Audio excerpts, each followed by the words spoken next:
The moment my wife Emily announced to our dinner companions that I was falling so far below her level it's embarrassing, I knew our marriage was over. Not because of the words themselves, hell, I'd heard worse from her, but because of the way she said it, like she was discussing a disappointing restaurant review. Oliver's still stuck in middle management while I'm closing million-dollar PR campaigns, she continued, twirling her wine glass with manicured fingers. Sometimes I wonder what I was thinking. The table erupted in polite laughter. Tara, Emily's best friend since college, practically cackled. Veronica nodded knowingly, as if she'd been waiting for this revelation. Even Julia, usually the quiet one, managed a sympathetic smile. I sat there, 42 years old, wearing a suit that cost more than most people's monthly rent, watching my wife perform my public execution with the precision of a surgeon.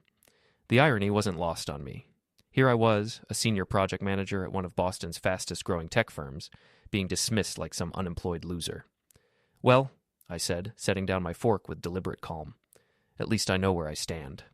Emily's laugh tinkled like breaking glass. Oh, don't be so sensitive, Oliver. You know I'm just teasing. But her eyes told a different story. They were cold, calculating, already looking past me to something, or someone, else. I signaled the waiter and paid the bill, $347 for the privilege of being humiliated in public. As I stood to leave, Emily grabbed my wrist. Where are you going? Home, I said. You ladies enjoy the rest of your evening. I'm sure you have plenty more to discuss about my shortcomings. The drive back to our pristine suburban home in Brookline was quiet, except for the rain pattering against the windshield. Our house, a colonial with perfect landscaping and a mortgage that would make most people weep, looked like something from a magazine. Emily had insisted on every detail, from the imported Italian tiles to the smart home system that could control everything from the temperature to the security cameras. I poured myself 3 fingers of bourbon and settled into my study. The walls were lined with books I actually read, unlike Emily's decorative volumes in the living room. Technical manuals, biographies, some Stephen King novels that Emily called lowbrow. At least King understood that the real monsters weren't supernatural. They were the people sleeping next to you. My phone buzzed, a text from Tara, of all people. I've wanted to tell you for so long. Can we talk? It's about Emily. I stared at the message, bourbon warming my throat. Tara had never texted me directly. In 15 years of marriage, our interactions had been limited to polite small talk at parties and the occasional holiday gathering. Another message appeared. Meet me tomorrow. Coffee shop on Newberry Street, 10 a.m. You need to know the truth. The truth? As if I hadn't already figured out that my marriage was a sham. But curiosity got the better of me. I typed back, I'll be there. Emily came home at midnight, reeking of wine and expensive perfume. She found me still in my study, pretending to read quarterly reports. You embarrassed me tonight, she said, leaning against the doorframe. Even drunk, she looked impeccable. That was Emily's superpower, maintaining her image no matter what. I embarrassed you? I looked up from my papers. That's rich. You walked out like a child. My friends think you're having some kind of midlife crisis. Maybe I am. I closed the folder and met her gaze. Or maybe I'm just tired of being your punchline. She rolled her eyes and disappeared upstairs. I heard the shower running, then the blow dryer. Even at midnight, Emily couldn't go to bed without her full beauty routine. Image was everything to her. I stayed in my study until dawn, thinking about Tara's message and wondering what truth she wanted to share. By the time Emily left for her morning yoga class, I had already made my decision. The coffee shop on Newberry Street was crowded with the usual mix of students and professionals. I spotted Tara immediately. She was the only one who looked nervous. Her usually perfect hair was pulled back in a messy ponytail, and she kept checking her phone. Oliver, she said as I approached her corner table, thanks for coming. Before we dive deeper into this story, I have one small request. Please subscribe, drop a like, comment, and hit that hype button to boost this channel so more people can discover these incredible Reddit stories. I sat down across from her, studying her face. Tara was attractive in that generic way that wealthy suburban women cultivated. Blonde highlights, subtle Botox, expensive athleisure wear. But today she looked genuinely distressed. What's this about, Tara? She glanced around the coffee shop, then leaned forward. Emily's having an affair. I felt something cold settle in my stomach, but I kept my expression neutral. With who? Dean Walsh, the real estate developer. You met him at the charity auction last month. I remembered Dean. Tall, silver-haired, drove a black Range Rover that cost more than most people's houses. Married with 2 kids, if I recalled correctly. How long? I asked. 6 months, maybe longer. Tara's voice was barely above a whisper. But that's not the worst part, Oliver. They're planning something. Emily's been asking questions about your company, your stock options, your financial accounts. She thinks you don't know how much you're really worth. The coffee shop suddenly felt too warm. I loosened my tie and tried to process what Tara was telling me. Why are you telling me this? Tara's face hardened. Because Emily threw me under the bus last week. I applied for a position at her PR firm, and she told them I wasn't qualified. After 15 years of friendship, she sabotaged me because she didn't want the competition. Ah, so this wasn't about loyalty or conscience. This was about revenge. I could respect that. What exactly are they planning? I don't know all the details, but Dean has connections at your company. Emily mentioned something about restructuring, about you being pushed out. Tara pulled out her phone and showed me a screenshot. She sent this to Dean yesterday. The message read, O is completely clueless. Once you get the board position, we can move forward with the plan. He'll never see it coming. And I stared at the screen, feeling that familiar calm that came over me during crisis situations. It was the same feeling I got when a major project was falling apart and everyone else was panicking. Time to take control. Tara, I said, how would you like to help me teach Emily a lesson? Her eyes lit up with vindictive pleasure. What did you have in mind? I smiled for the first time in weeks. Something she'll never forget. That evening, Emily announced she was going on a business trip over the weekend. Important client retreat, she said, not meeting my eyes. Up at the lake house. Our lake house, the one we'd bought 3 years ago as an investment property. The irony was perfect. Have fun, I said. I'll probably just stay home and work on some projects. After Emily left on Friday morning, I drove to the lake house myself. It was a 2-hour drive through New England countryside that was just starting to show its autumn colors. The house sat on a private cove, surrounded by trees that provided perfect privacy. I let myself in with my spare key and spent an hour setting up what I like to call insurance policies. Nothing illegal, just some strategically placed recording devices that I'd purchased with cash. The beauty of modern technology was that everything could be controlled remotely through apps on my phone. When I got back home, I found Emily packing a bag that contained far more lingerie than any business retreat required. Taking some nice things for the client meetings, I asked. She didn't even blush. A girl has to look professional. Of course. Well, have a productive weekend. Saturday afternoon, while Emily was presumably discussing marketing strategies with Dean, I received a call from Julia. Oliver, I hope you don't mind me calling. Tara gave me your number. Julia was the quiet one in Emily's group, the one who always seemed slightly uncomfortable with the other's behavior. I'd always liked her. What's on your mind, Julia? I know about Emily and Dean, and I know Tara talked to you. Her voice was shaky but determined. There's something else you should know. Veronica is involved too. Involved how? She's been feeding Dean information about your company. Her brother works in your HR department. They've been building a case to have you removed, claiming you're unstable. The pieces started falling into place. Emily's sudden interest in my work schedule, her questions about my stress levels, her comments about my moods, they were creating a narrative. Julia, why are you telling me this? Because Emily ruined my sister's wedding last year. She told everyone that my sister's fiancé was cheating, which wasn't true.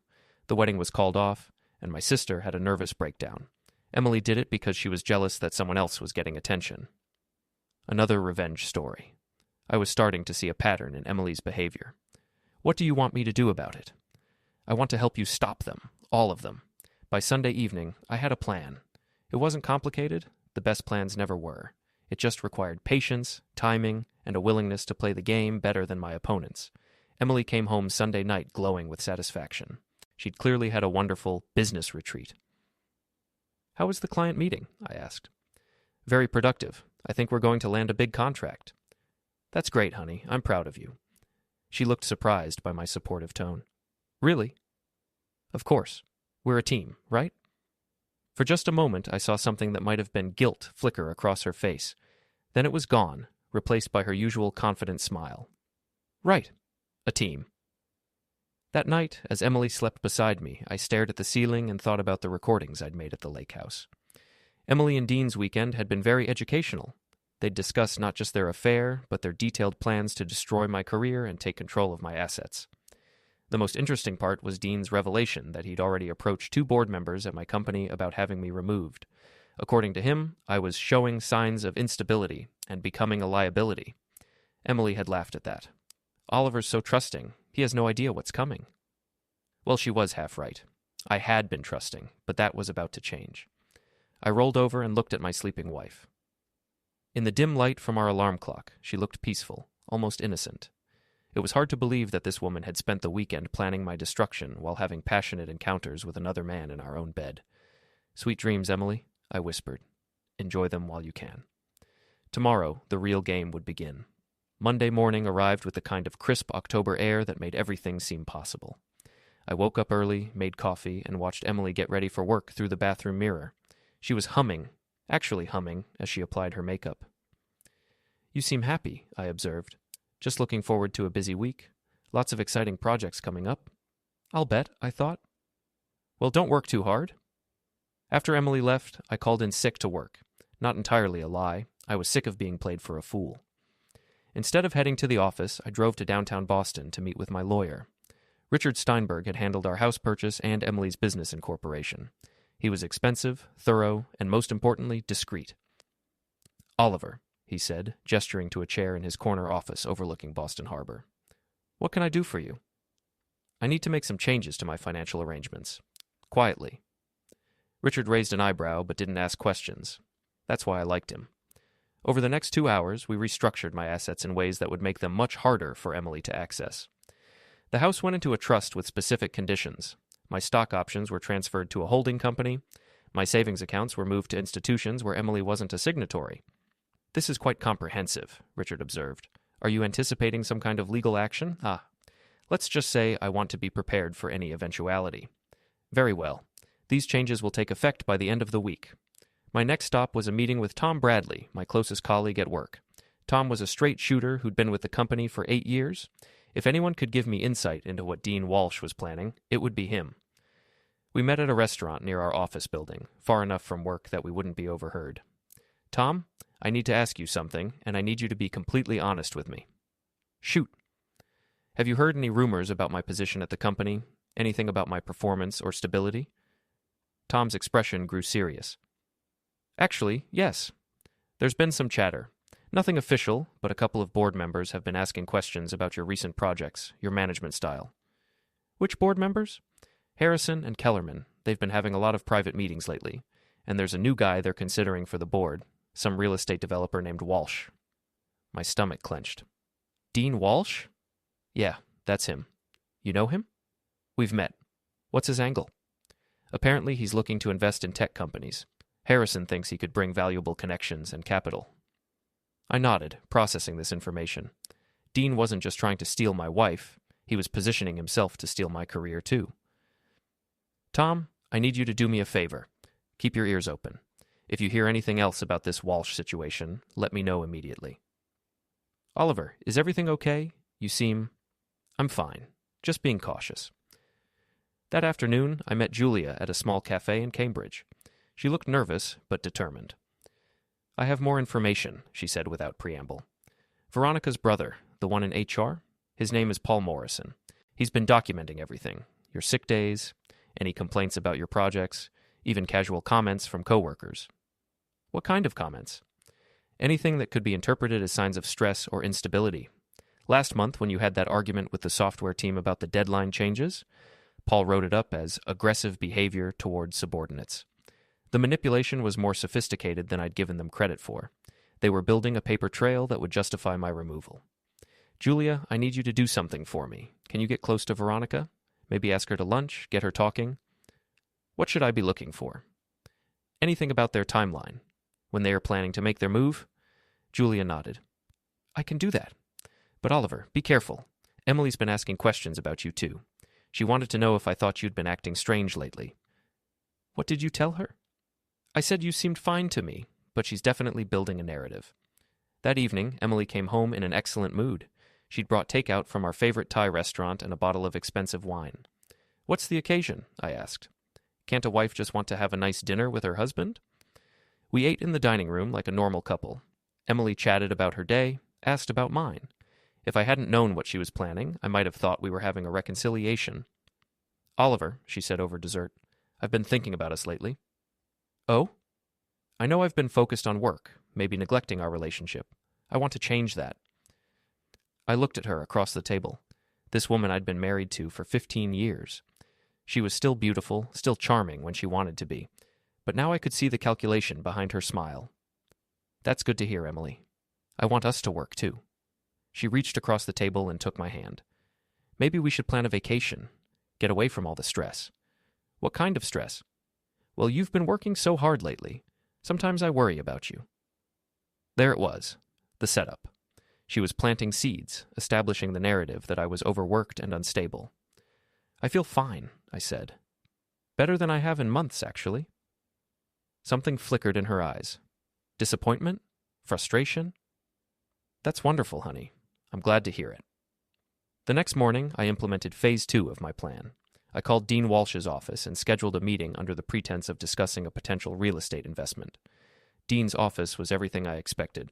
Glass and steel, expensive furniture, walls covered with photos of him shaking hands with politicians and celebrities. The man himself was equally polished, all white teeth and firm handshakes. Oliver, great to meet with you. Emily speaks of you often. I'll bet she does, I thought. All good things, I hope. Of course, of course. She's very proud of your success. We spent 20 minutes discussing investment opportunities while I studied Dean Walsh up close. He was smooth, confident, and completely convinced of his own superiority. The type of man who thought he could take whatever he wanted without consequences. Dean, I said as our meeting wound down, I have to ask you something, man to man. Certainly. Are you having an affair with my wife? The color drained from his face, but he recovered quickly. I beg your pardon? It's a simple question. Are you sleeping with Emily? Oliver, I think you may be under some stress. That's a very serious accusation. It's not an accusation, it's a question, and your non-answer is answer enough. I stood up and headed for the door. Dean, let me give you some advice. You have no idea who you're messing with. Neither does Emily, but you're both about to find out. Oliver, wait. But I was already gone. That evening, I had dinner with my brother Mike. We met at a steakhouse in downtown Boston, somewhere Emily would never think to look for me. You look like hell, Mike said after we'd ordered. Thanks, you always know just what to say. Mike was 3 years younger than me, but had always been the more grounded one. While I'd climbed the corporate ladder, he'd built a successful construction business from nothing. He understood people in a way that I sometimes missed. What's going on, Oliver? And don't tell me everything's fine. I've known you for 42 years. I told him everything, the dinner, the affair, the plan to destroy my career. Mike listened without interruption, his expression growing darker with each revelation. Jesus, he said when I finished. What are you going to do? I'm going to destroy them, all of them. How? Carefully, legally, and completely. Mike nodded slowly. What do you need from me? I might need some help with the more physical aspects of my plan. Physical? Nothing violent, just some property damage, maybe some public embarrassment. Mike grinned. Now you're talking my language. The next day, Julia called with intelligence from her lunch with Veronica. They're moving faster than we thought, she said. Veronica says Dean is presenting his investment proposal to your board next week. Once he's approved as a board member, they plan to call for a review of your position. What's their timeline? 2 weeks, maybe 3. They want to have you removed before Thanksgiving. And Emily?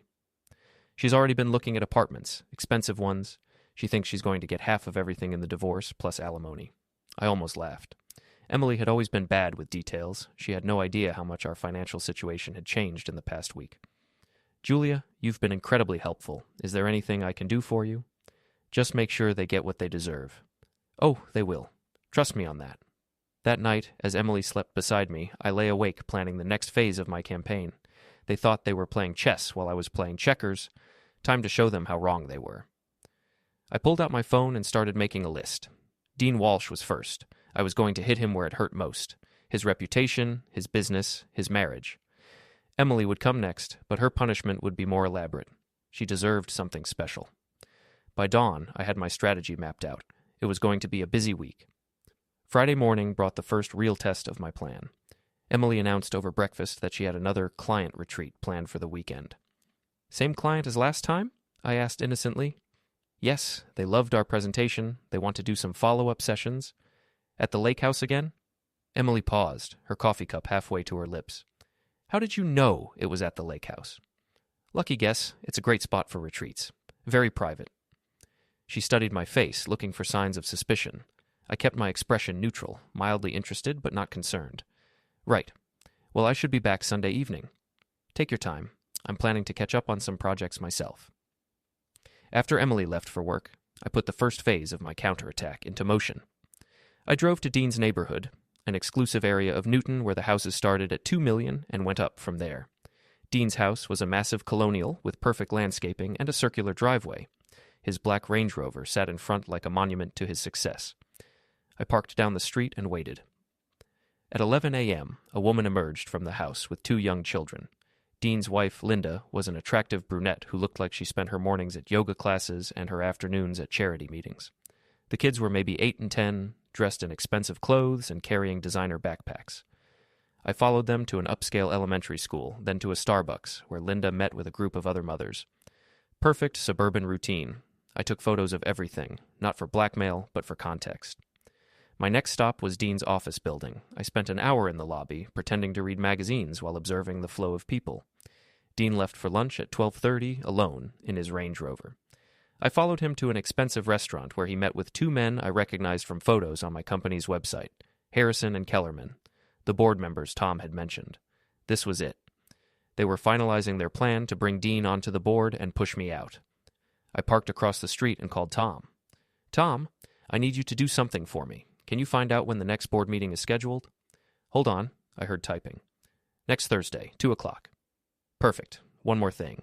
Can you get me the agenda? Oliver, what are you planning? Just trust me. Can you do it? Yeah, I can get it, but be careful, man.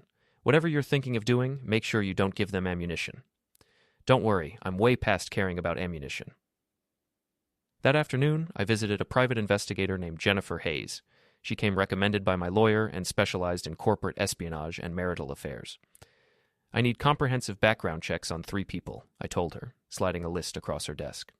Dean Walsh, Veronica Palmer, and Paul Morrison. I want everything. Financial records, legal issues, professional history, personal relationships. What's the timeline? 1 week. Jennifer whistled. That's fast. It'll cost extra. Money's not an issue. In that case, I'll have preliminary reports by Wednesday. Friday evening, Emily left for her retreat with 2 suitcases and a garment bag. She kissed me goodbye like a loving wife. Have a good weekend, honey. Don't work too hard. You too. Give my regards to your client. An hour after she left, I was on the road to the lake house. This time, I wasn't going to just set up recording equipment. This time, I was going to confront them directly. The lake house looked peaceful in the late afternoon sun. Dean's Range Rover was parked next to Emily's BMW. I could hear laughter and music coming from the deck overlooking the water. I parked behind a stand of trees and approached the house quietly. Through the sliding glass doors, I could see Emily and Dean on the couch, drinks in hand, very comfortable with each other. I used my key to enter through the front door. Emily, I called out. I hope you don't mind the interruption. The silence that followed was absolute. Then I heard scrambling, whispered voices, the sound of someone running upstairs. I walked into the living room where Emily stood frozen, still holding her wine glass. She was wearing a silk robe that I'd never seen before. Oliver, what are you doing here? It's my house, Emily. I can come here whenever I want. But I told you I was having a client meeting. Where's Dean? Her face went white. Dean? I don't know what you mean. Dean Walsh, your client, your lover. Where is he? Emily's composure cracked. Oliver, you don't understand. I understand perfectly. I walked to the sliding door and called up toward the second floor. Dean, come down here. Let's have a conversation. No response. Fine, I said. I'll come to you. I found Dean in our bedroom, frantically putting on his clothes. He looked up when I entered, his face flushed with embarrassment and anger. Oliver, this isn't what it looks like. Really? What does it look like? Look, we can work this out. Man to man. I stepped closer to him. Dean was taller than me, probably stronger, but he was also terrified. Here's what's going to happen, Dean. You're going to get dressed, get in your car, and drive home to your wife and children. You're going to withdraw your application to join my company's board, and you're going to end whatever arrangement you have with my wife. Or what? I smiled. Or I'll destroy you. Your business, your marriage, your reputation, everything you've built, I'll tear down. You can't threaten me. I'm not threatening you. I'm promising you. Dean finished dressing and pushed past me toward the stairs. This isn't over. You're right. It's not. I followed him downstairs where Emily was now fully dressed and pacing. Dean, what did he say to you? We'll talk later, Dean muttered, heading for the door. Don't leave me here with him? Dean paused, looked at Emily, then at me. Figure it out yourself. And he was gone. Emily turned on me with fury. How dare you? How dare you spy on me and humiliate me like this? Humiliate you? Emily, you're having an affair in our own house, with a man who's trying to destroy my career. And you're worried about humiliation? You don't understand what this is about. I understand exactly what this is about. You and Dean cooked up a scheme to get rid of me and take my money. The affair is just a bonus. Emily's mask finally slipped completely. You're not good enough for me anymore, Oliver. You never were. I settled for you, and I'm tired of settling. Well, then this should make you happy. I want a divorce. Good. I'll take half of everything. The house, your stock options, your retirement accounts, all of it. I laughed. Emily, you really should pay more attention to details. What's that supposed to mean? It means you're in for some surprises, but don't worry. I'm sure Dean will take care of you. Oh, wait, he just left you here to face the music alone, didn't he? For the first time, Emily looked uncertain. This isn't over, Oliver. No, it's not. But you should know. I recorded everything. Your whole weekend, every conversation, every plan you made to destroy me, all of it. Emily's face went ashen. That's illegal. Actually, it's not. This is my property, and Massachusetts is a one-party consent state. I can record anything that happens in my own house. I headed for the door, then turned back. Oh, and Emily, you might want to find somewhere else to stay tonight. I'm changing the locks. The drive home gave me time to think about what came next. Confronting them had been satisfying, but it was just the opening move. The real game was about to begin. I spent Sunday implementing the next phase of my plan. First, I had all the locks changed on our house. Then I called our credit card companies and removed Emily as an authorized user. Finally, I transferred the last of our joint savings into accounts that only I could access. By Sunday evening, Emily was financially cut off. She showed up at the house around 9 p.m., furious and desperate. Oliver, open this door right now. I spoke to her through the intercom system. Emily, we're getting divorced. You need to find your own place to live. You can't lock me out of my own house. Actually, I can. The house is in a trust now. You have no legal claim to it. That's impossible. Check with your lawyer. Oh, wait, you'll need money for a lawyer, won't you? I heard her trying her credit cards at a nearby hotel. All declined, her bank cards, too. By midnight, she was calling me from a payphone. Oliver, please, I need money for a hotel. Call Dean. I'm sure he'll take care of you. He's not answering his phone. That's unfortunate. Good night, Emily. Monday morning brought news that Dean had withdrawn his application to join our board. Tom called me with the update. Harrison and Kellerman are furious. Apparently Walsh was their golden boy, and now he's backing out without explanation. That's too bad. I'm sure they'll find someone else. Oliver, did you have something to do with this? Tom, I have no idea what you're talking about. But I was just getting started. Dean Walsh was about to learn what happened when you tried to destroy someone who had nothing left to lose. The private investigator's report on Dean Walsh arrived Tuesday morning, and it was better than I'd hoped. Jennifer Hayes had been thorough. Dean's real estate empire was built on a foundation of creative financing and borderline legal partnerships. He owed money to investors who didn't like to be kept waiting. His marriage was already strained. Linda Walsh had consulted a divorce attorney 6 months ago. Most interesting of all, Dean had a gambling problem that he'd managed to keep hidden from his business partners. This is excellent work, I told Jennifer over the phone. There's more. Your wife's friend Veronica, she's been embezzling from her own company. Small amounts, but consistent. And her brother Paul in HR has been taking bribes to alter personnel files. Bribes from whom? That's where it gets interesting. Dean Walsh has been paying him to build cases against specific employees at various companies. Your case isn't the first. The web of corruption was larger than I'd imagined. These people had been running this scam for years. What about Emily? Clean, professionally speaking, but she's been planning this divorce for months. She opened a separate bank account in July and has been moving money into it gradually. How much? About $50,000.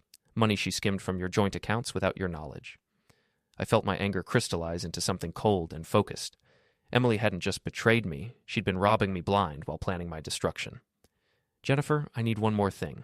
Can you find out where Emily is staying? Already on it. She's at the Marriott downtown. Room 1247. Dean Walsh is paying for it. Tuesday afternoon, I paid a visit to Linda Walsh. I found her at a yoga studio in Newton, looking serene and flexible in expensive workout clothes. Mrs. Walsh, I'm Oliver Cross. I think we need to talk. Linda's composure faltered slightly. I'm sorry. Do I know you? I'm Emily Cross's husband, or soon-to-be ex-husband. Understanding dawned in her eyes, followed quickly by pain. I see. What do you want? I want to show you something. Then I want to discuss our mutual problem. And we sat in her car in the yoga studio parking lot while I played selected recordings from the lake house weekend. Linda's face grew paler with each revelation. How long have you known? She asked when the recordings ended. About a week. How long have you suspected? Months? The late meetings, the weekend business trips, the way he started dressing differently. She wiped her eyes with a tissue. I hired a private investigator, but I wasn't ready to hear the truth. Are you ready now? Linda looked at me with a mixture of sadness and determination. What do you have in mind? I'm going to destroy your husband's business and reputation. You can either be collateral damage, or you can be my partner. What would that involve? Filing for divorce immediately, before Dean has a chance to hide assets. I have evidence of his gambling debts and some questionable business practices. With the right lawyer, you could take him for everything. Linda was quiet for a long moment. He told me Emily was just a business contact. He looked me in the eye and lied. They both did. The question is, what are you going to do about it? I'm going to take my children and leave him with nothing. Good. Here's the name of an excellent lawyer. Wednesday evening, I attended the monthly meeting of our neighborhood association. It was held at the community center, and about 30 residents showed up to discuss local issues like snow removal and property maintenance. Emily was there, which surprised me. She looked tired and stressed, but she was trying to maintain her usual social facade. Oliver, she said, approaching me before the meeting started, we need to talk. I think we've said everything we need to say. Please, I'm staying at a hotel. I can't access any of our accounts, and Dean won't return my calls. This is crazy. What's crazy is that you thought you could destroy me, and I just roll over and take it. I never wanted to destroy you. Emily, I have recordings. Hours of them. You and Dean discussing how to have me declared mentally unstable, how to steal my company stock, how to take everything I've worked for. Don't insult my intelligence. The meeting was called to order before Emily could respond. I took a seat in the back while she sat with her usual group of neighborhood friends. During the open comment period, I stood up. I'd like to address some rumors that have been circulating about my family, I said. My wife and I are getting divorced. She's been having an affair with a married man, and they've been conspiring to damage my career and steal my assets. I wanted you all to hear the truth directly from me. The room erupted in whispers. Emily's face turned bright red. Oliver, this is neither the time nor the place, she started. Actually, Emily, it's exactly the right time and place. These people are our neighbors. They deserve to know what kind of person you really are. I sat down while the room buzzed with shocked conversation. Emily gathered her things and left without another word. Thursday brought the board meeting where Dean was supposed to present his investment proposal. Instead, Harrison and Kellerman found themselves dealing with a crisis. Tom called me with the details. Walsh's wife filed for divorce yesterday and got a restraining order. Apparently, she's claiming he threatened her when she confronted him about the affair. The board is spooked. What about my position? Funny thing about that. Without Walsh pushing the narrative about your instability, Harrison and Kellerman don't have much of a case. In fact, word is, they're impressed with how you've been handling this personal crisis. Very professional, very mature. I almost laughed. If they only knew. Friday afternoon, I received a call from Veronica Palmer. Oliver, I think we should meet. There are some things you should know about Emily's plans. Such as? She's not giving up. She's hired a lawyer, and she's planning to fight the divorce. She thinks she can prove you're hiding assets. Where does she want to meet? The Starbucks on Boylston Street, 1 hour. I arrived early and chose a table near the back. Veronica showed up looking nervous and overdressed, as usual. Thank you for coming, she said, sitting across from me.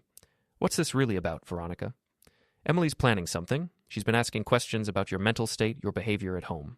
She wants me to testify that you've been acting erratically. And will you? That depends. On what? On whether you're planning to expose my brother's involvement in this mess. So that was it? Veronica was trying to save her own skin. Your brother took bribes to falsify personnel records. That's a felony. He was just trying to help pay for our mother's medical bills. The cancer treatments aren't covered by insurance. I studied Veronica's face. She was scared, desperate, but also calculating. Like everyone else in Emily's circle, she was looking out for herself first. Here's what's going to happen, I said. You're going to tell Emily that you can't help her anymore. You're going to stay out of my divorce proceedings completely, and your brother is going to resign from his position before he gets arrested. And in exchange? In exchange, I won't press charges. Yet. Veronica nodded reluctantly. What about Dean? Emily's convinced he's going to come back and help her. Dean has his own problems now. His wife is taking him for everything he's worth, and his business partners are asking uncomfortable questions about his finances. I don't think he'll be much help to Emily. She's not going to give up, Oliver. She's convinced she can still win this. Then she's about to learn a very expensive lesson. That evening, Emily called me from her hotel room. Oliver, we need to end this. It's gotten out of hand. I agree. Sign the divorce papers and we can move on with our lives. I'm not signing anything until we negotiate a fair settlement. Emily, you committed adultery and conspired to destroy my career. In Massachusetts, that affects your claim to marital assets. I'll fight you in court. I'll drag this out for years. With what money? You can't access our accounts, your credit cards are canceled, and Dean isn't taking your calls. I have my own money. You mean the $50,000 you embezzled from our joint accounts? That won't pay for a good lawyer for more than a few weeks. Silence on the other end of the line. How did you know about that? Emily, I know everything. The affair, the conspiracy, the theft, all of it. The only question now is whether you want to end this quietly or whether you want me to make it public. You wouldn't dare. Try me. I hung up and poured myself a bourbon. Tomorrow was Saturday, and I had special plans for the weekend. It was time to escalate things. Saturday morning, I drove to the country club where Dean Walsh was a member. It was the kind of place where Boston's elite went to play golf and make deals, all old money and older traditions. I found Dean on the putting green, trying to maintain his normal routine despite the chaos in his personal life. He looked haggard, like a man who hadn't slept in days. Hello, Dean. He looked up, startled. Oliver, what are you doing here? I'm a member, have been for 5 years. Look, about Emily. Oh, this isn't about Emily. This is about you trying to destroy my career. Dean glanced around nervously. Several other members were within earshot. I don't know what you're talking about. Sure you do. The plan to get on my company's board, the fake psychological profile, the whole scheme to push me out. Ring any bells? You're paranoid. Am I? Then you won't mind if I share some recordings with the membership committee. I think they'd be very interested to hear about your business practices. Dean's face went white. You recorded us? I recorded everything. Your affair with my wife, your plans to ruin me, your gambling debts, your shady real estate deals, all of it. I pulled out my phone and played a snippet of audio from the Lake House weekend. Dean's voice was clearly audible, discussing bribes and falsified documents. Stop, Dean hissed. People can hear. That's the point. You see, Dean, you made a mistake. You thought you were dealing with some pushover suburban husband. But I'm not. I'm someone who fights back. I put my phone away and smiled at him. Enjoy your golf game. It might be your last one here. As I walked away, I could hear Dean trying to explain to the other members why he looked so upset. By Monday, the whole club would be talking about it. Sunday evening, Emily showed up at my house again. This time, she looked defeated. Oliver, please, can we just talk? Like civilized adults? I let her in, curious to see what new strategy she'd devised. Would you like some coffee? Thank you. We sat in the living room where we'd had so many conversations over the years. Emily looked around at the familiar surroundings with something like nostalgia. I never meant for it to go this far, she said. Which part? The affair or the conspiracy to destroy me? Both. Neither. I don't know anymore. Emily, what did you think was going to happen? That I'd just quietly disappear while you and Dean took everything I'd worked for? I thought you'd fight for me, for us. I stared at her in amazement. You thought I'd fight for a woman who was betraying me. I thought if you knew you might lose me, you'd try harder, be more successful, more ambitious. So, this was all some twisted test? Not at first. At first I was just lonely. You were always working, always focused on your projects. Dean made me feel special. And the plan to destroy my career? Emily's mask slipped again. That was Dean's idea. He said if we could get you out of the company, we could start fresh somewhere else. With your stock options, we'd have enough money to do anything. We? Dean and I. We were going to move to California, start over. What about his wife and children? He said he was going to leave them anyway. I almost felt sorry for her. Almost. Emily, Dean played you. He was never going to leave his family. He was just using you to get access to my company. That's not true. Where is he now? Why isn't he here, helping you through this difficult time? Emily's composure finally cracked completely. She started crying, ugly sobs that shook her whole body. He won't take my calls. His wife filed for divorce and got a restraining order. He blames me for everything falling apart. So now you want to come home? Back to your boring, unsuccessful husband? I made a mistake, Oliver, a terrible mistake. But we can fix this. We can go to counseling, work things out. I looked at this woman I'd been married to for 15 years. Despite everything she'd done, part of me still remembered why I'd fallen in love with her. But that person was gone, if she'd ever really existed. Emily, even if I could forgive the affair, I can't forgive the conspiracy. You tried to destroy my life. There's no coming back from that. Please, sign the divorce papers. Take the settlement I'm offering. It's more than you deserve, but it's enough to start over. And if I don't, then I'll make sure everyone knows exactly what you did. Your friends, your clients, your family, everyone. Emily wiped her eyes and looked at me with something approaching respect. You're not the man I married. No, I'm not. That man was weak. He let people walk all over him. I'm not making that mistake again. She gathered her purse and headed for the door. I'll think about it. Don't think too long, Emily. My patience is running out. After she left, I sat in my study with another bourbon, thinking about how much my life had changed in just 2 weeks. The old Oliver would have tried to save his marriage, would have blamed himself for Emily's betrayal. But the old Oliver was gone. In his place was someone harder, smarter, and infinitely more dangerous to his enemies. The war wasn't over yet, but I was winning. Monday morning brought unexpected news. Tom called me at 7 a.m., his voice tight with concern. Oliver, we have a problem.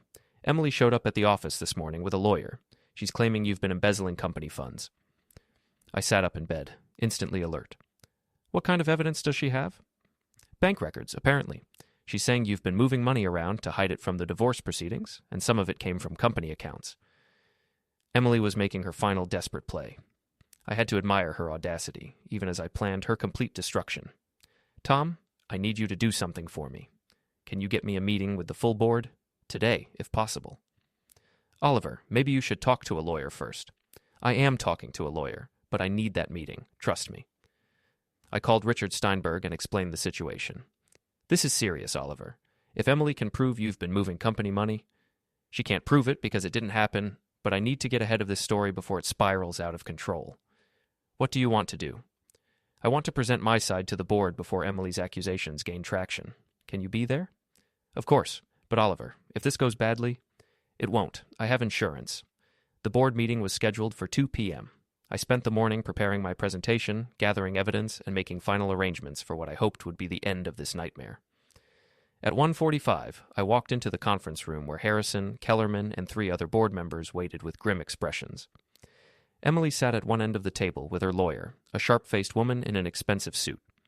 Gentlemen, I said, taking a seat across from Emily, thank you for agreeing to meet on such short notice. Harrison cleared his throat. Oliver, we've heard some very serious accusations. Mrs. Cross claims you've been embezzling company funds to hide assets in your divorce proceedings. I understand. Before we discuss those accusations, I'd like to present some information that I think you'll find relevant. I opened my laptop and connected it to the conference room's projection system. What you're about to see and hear is evidence of a conspiracy to remove me from this company and steal my assets. The conspiracy involves my wife, Dean Walsh, and several other individuals. Emily's lawyer started to object, but I held up a hand. This is all legally obtained evidence, recordings made on my own property with proper consent. I played selected portions of the Lake House recordings. Emily's voice filled the room as she discussed plans to have me declared mentally unstable, to manipulate company personnel files, and to steal my stock options. The board members' expressions shifted from skepticism to shock to anger. As you can see, I continued, the accusations against me are part of a coordinated attempt to destroy my reputation and career. Mrs. Cross and Mr. Walsh have been planning this for months. Emily's face was pale, but her lawyer was whispering urgently in her ear. Mr. Cross, the lawyer said, these recordings were made without my client's knowledge. They may not be admissible. In court, perhaps. But this isn't a court. This is a private company protecting itself from fraud. I clicked to the next slide, showing financial records. Every penny I've moved has been documented and accounted for. I've been protecting my assets from theft, not embezzling company funds. The bank records Mrs. Cross provided are accurate but incomplete. They don't show the full picture. Harrison leaned forward. What about the accusations regarding company accounts? Those accounts were used for legitimate business expenses, all properly authorized and documented. Mrs. Cross is trying to create the appearance of impropriety where none exists. I clicked to the final slide, showing Paul Morrison's personnel file alterations and Veronica Palmer's embezzlement. This conspiracy reaches into our own HR department. Paul Morrison has been taking bribes to falsify employee records. His sister, Veronica Palmer, has been embezzling from her own company. They're all connected. The room was silent, except for the hum of the air conditioning. Kellerman spoke first. Mrs. Cross, do you have any response to this evidence? Emily looked at her lawyer, who shook her head slightly. This is taken out of context. Oliver is manipulating the situation. Emily, I said quietly, it's over. Just stop. She looked at me across the table, and for a moment I saw the woman I'd married 15 years ago, scared, confused, in over her head. The board will need time to review this evidence, Harrison said. Mr. Cross, thank you for bringing this to our attention. Mrs. Cross will be in touch. Emily and her lawyer left without another word. The board members huddled together, discussing the implications of what they'd just learned. Oliver, Harrison said finally, we owe you an apology. If we'd known about this conspiracy... You couldn't have known. They were very careful. What happens now? Now we clean house. Paul Morrison needs to be terminated immediately. Dean Walsh's business dealings should be investigated, and I suggest we implement new security protocols to prevent this kind of infiltration in the future. The meeting ended with handshakes and assurances of support. As I gathered my materials, Tom approached me. Jesus, Oliver, how long have you known about all this? 2 weeks, maybe 3. Why didn't you come to us sooner? Because I needed to understand the full scope of the conspiracy. If I'd acted too quickly, some of the players might have escaped. That evening, I received a call from Linda Walsh. Oliver, I wanted to thank you. The divorce papers were served this afternoon. Dean's assets are frozen, and my lawyer thinks I'll get everything. I'm glad I could help. There's something else. Dean came by the house this evening. He was drunk, angry, blaming everyone but himself for his situation. He said he was going to make you pay for ruining his life. What exactly did he say? He said he knew where you lived, knew your routines. He was talking about getting even, about showing you what happens to people who cross him. I felt a chill of genuine concern. Dean Walsh was desperate, his life falling apart, his future ruined. Desperate men did desperate things. Linda, did you call the police? Yes, they're looking for him. But Oliver, be careful, he's not thinking clearly. I spent Tuesday morning making security arrangements. New alarm system, security cameras, even a consultation with a personal protection service. If Dean wanted to escalate this to violence, I'd be ready. But Dean had a different kind of confrontation in mind. Wednesday evening, I was working late in my study when the doorbell rang. I checked the security monitor and saw Dean Walsh standing on my front porch, looking disheveled but not obviously threatening. I opened the door but kept the chain lock engaged. Dean, you look terrible. Let me in, Oliver. We need to talk. I don't think that's a good idea. Your wife called the police. There's probably a warrant out for you. 5 minutes, that's all I want. Against my better judgment, I let him in. Dean walked into my living room and looked around at the comfortable furniture, the family photos, the life he'd tried to destroy. Nice place. I can see why Emily liked it here. What do you want, Dean? I want you to know that you've destroyed everything. My marriage, my business, my relationship with my children, everything. You did that yourself when you decided to have an affair with my wife and try to steal my company. We could have worked something out, a quiet divorce, a business arrangement. Nobody had to get hurt. Except me, right? I was just supposed to disappear quietly while you took everything I'd worked for. Dean sat heavily on my couch, looking older than his 45 years. Emily said you were weak, said you'd never fight back. Emily was wrong about a lot of things. She still loves you, you know, even after everything that's happened.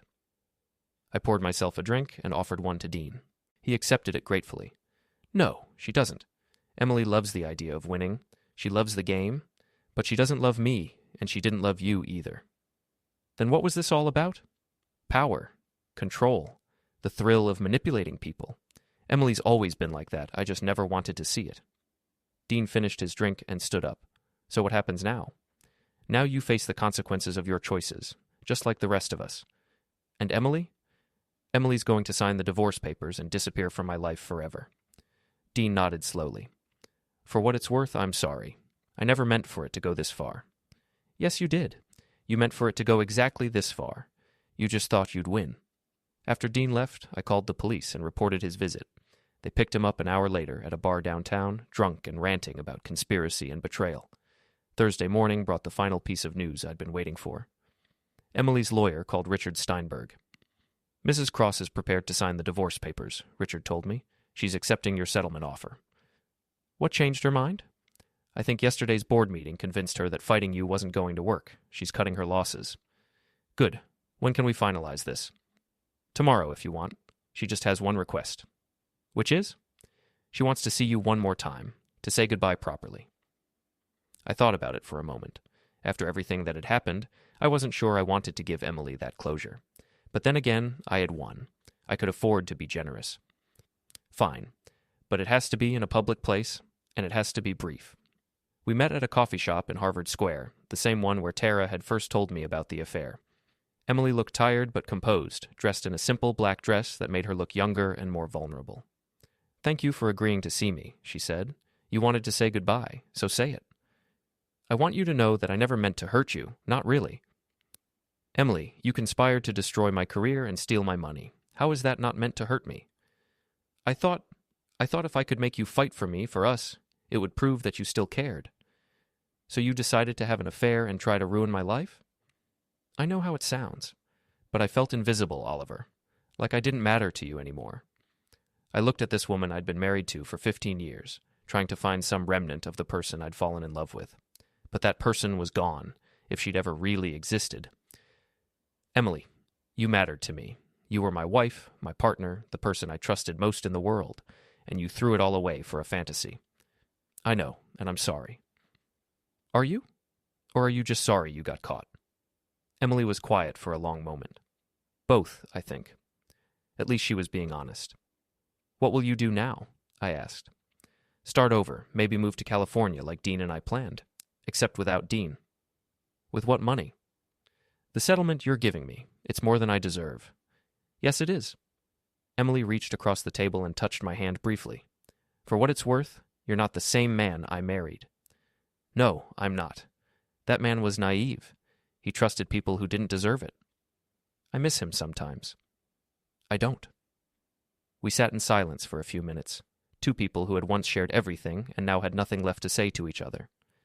Goodbye, Oliver. Goodbye, Emily. She gathered her purse and walked out of the coffee shop, out of my life forever. I watched her go, feeling nothing but relief. The divorce was finalized the next day. Emily signed the papers without reading them, took her settlement check, and disappeared. I heard from mutual friends that she'd moved to Los Angeles and was working for a small PR firm. Dean Walsh's real estate empire collapsed within a month. His investors pulled out, his partners abandoned him, and his wife took him for everything he had left. He moved back in with his elderly parents and took a job selling insurance. Paul Morrison was arrested for taking bribes and falsifying records. He plea bargained down to a misdemeanor but lost his job and his professional reputation. Veronica Palmer was fired from her company and charged with embezzlement. She ended up working retail at a department store. Tara, who had started this whole chain of events, tried to reconnect with me after the divorce was final. She suggested we have dinner, maybe explore whether there was something between us. I politely declined. I'd learned my lesson about trusting people who betrayed their friends. Julia was the only one who came out ahead. I recommended her for a position at my company, and she turned out to be an excellent employee. Sometimes the quiet ones are the ones worth trusting. As for me, I kept the house, kept my job, and started rebuilding my life. I was 42 years old, financially secure, and finally free from people who saw me as a target rather than a partner. The old Oliver would have felt guilty about destroying so many lives. But the old Oliver was gone, replaced by someone who understood that sometimes the only way to protect yourself is to make sure your enemies can never hurt you again. I'd learned that revenge, properly executed, wasn't about anger or hatred. It was about justice. It was about making sure that people who tried to destroy you faced the consequences of their choices. Emily had been right about one thing. I wasn't the man she'd married anymore. I was someone much more dangerous. And I was perfectly fine with that. The charity gala was exactly the kind of event Emily would have loved. Boston's elite gathered in a museum ballroom, wearing expensive clothes and writing large checks for worthy causes. I'd bought a table and invited some colleagues, playing the role of the successful divorced executive starting fresh. I was talking to Tom and his wife when I saw her across the room. Emily looked stunning in a red dress that probably cost more than most people's monthly salary. She was with a man I didn't recognize, someone who looked like he had money. Our eyes met across the crowded ballroom. Emily smiled, that same dazzling smile that had first attracted me 15 years ago. She whispered something to her companion and started walking toward me. "Oliver," she said when she reached our table, "you look well." "Emily, I heard you moved to California." "I did, but I'm back for a visit. Some business opportunities here in Boston." She looked confident, successful, like someone who had landed on her feet after our divorce. But I could see the calculation in her eyes, the way she was studying my reaction to her presence. "How nice for you," I said. "I hope it works out." "Actually, I was hoping we could talk, privately, about some mutual interests." Tom and his wife excused themselves, sensing the tension. Emily sat down in the empty chair next to me. "I know what you're thinking," she said, "but this isn't what it looks like." "I'm not thinking anything, Emily. We're divorced. Your life is your own. I've learned a lot in the past 6 months. About myself, about what I really want." "And what's that?" "A second chance. With you." I almost laughed. "Emily, you tried to destroy my life. You think I'd be stupid enough to give you another opportunity?"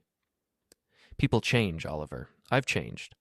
"No, you haven't. You're still the same person who betrayed me, who conspired against me, who tried to steal everything I'd worked for. The only thing that's changed is that you're alone now and you think I'm your best option." Emily's mask slipped slightly. "You don't understand. What Dean and I had, it wasn't real. It was a mistake, a moment of weakness. It was 6 months of planning my destruction. That's not a moment of weakness, Emily. That's who you are. I can make it up to you. There's nothing to make up. We're done, permanently." I started to stand, but Emily grabbed my arm. "Oliver, please. I know I hurt you, but we had something real once. We can have it again." I looked down at this woman who had once been the center of my world. She was still beautiful, still charming when she wanted to be, but I could see the desperation underneath, the calculation, the absolute certainty that she could manipulate me into giving her what she wanted. "Emily, let me be very clear about something. You didn't just hurt me, you tried to destroy me, and the only reason you're here now is because your life in California didn't work out the way you planned." "That's not true, isn't it? Let me guess. The man you're with tonight has money, but not enough. You need something more secure, something guaranteed, and you think I'm still the same naive fool you married." Emily's composure cracked. "You've become so cold, Oliver. So cruel." "I've become realistic. I've learned to see people for who they really are, not who I want them to be. And who am I? You're someone who destroys everything she touches, someone who sees other people as resources to be exploited, someone who will never change because you don't think you need to." I stood up and looked down at her one final time. "Goodbye, Emily. Don't contact me again."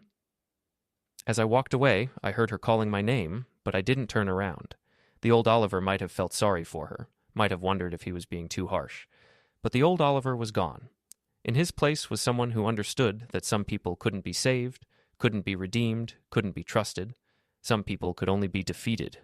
And Emily Cross had been defeated completely, permanently, and without possibility of appeal. The war was over. I had won, and I intended to keep winning for the rest of my life.